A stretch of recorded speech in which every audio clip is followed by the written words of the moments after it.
get it, right? What happens? It becomes part of our nervous system.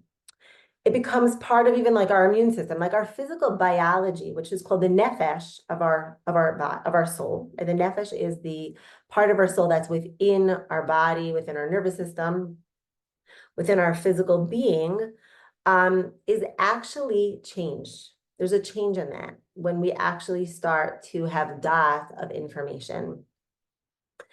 And it says that about there's an idea of what is bitachon. Bitachon is trust, right? Like really trusting in God that that God is good, that He has a plan, that everything goes as it's supposed to go. Now, bitachon also comes from the root word tach. Tach literally means to cement. And what is like the idea of cementing something? It's like you're taking it from the theoretical and from just the heart, and you're making it like you're cementing it into your being. Like you're changing literally the physical, like cement is a very physical matter, right? It's a very physical material.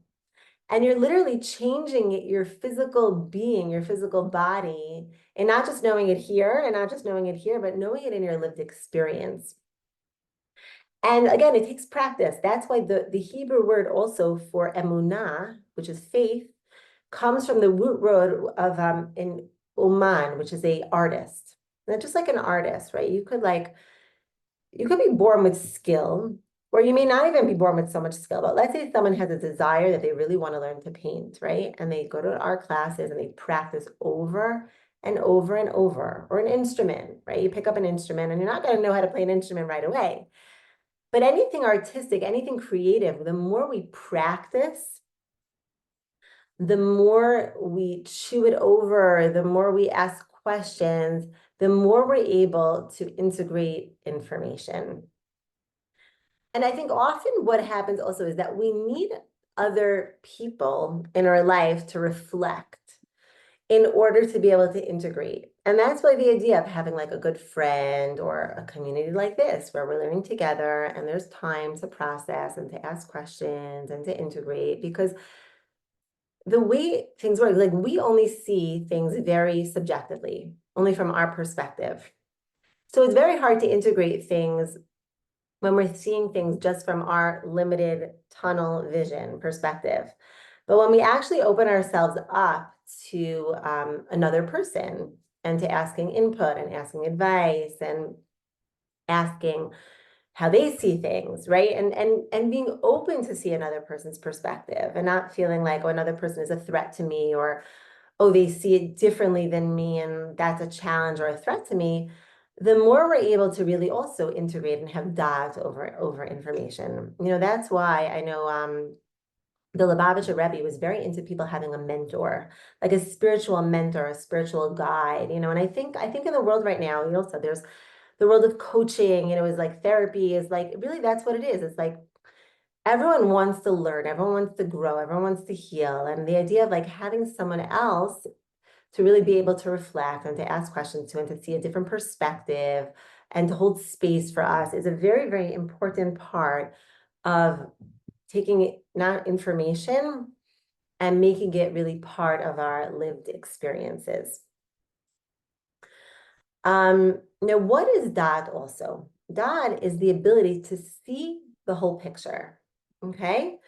And hear all the different parts, right? We have many different parts. We've spoken about this a lot, like that the animal soul comes into this world, into a world of fragmentation, to a world of duality. And because of that, we are divided into many different voices and many different parts, many different aspects to ourselves, to our personalities, to our souls. And what is the idea of having Daat? Having Daat is listening to all our parts, having a relationship with all our parts, having communication with all our parts, rather than being hijacked and letting parts of us just take over. It's just starting to have a flow of energy and communication around all our different parts. So, let's say instead of being hijacked by fear, coming into a relationship with ourselves, we're saying, wow, there's a part of me that's fearful, right? There's a part of me, it's not all of me, but I'm getting to know, I'm starting to communicate with a part of me that maybe feels fear about a certain situation, right? And instead of saying, oh, that's silly, don't be scared, have faith, have bitachon, right? Which is all true. But instead of just pushing that part aside and ignoring it, it's just getting to know it a little bit more and say, hey, like, why are you scared, right? Having curiosity, having that chachma about it. Why are you scared? Getting to know its voice, getting to know what it has to say, because the more we can integrate the different parts of ourselves and have a communication, have a relationship with all the parts of ourselves, the more there's flow within ourselves. There's a sense of embracing the whole of who we are. And you see this even very much in so many different healing modalities. I was just recently by a holistic osteopath.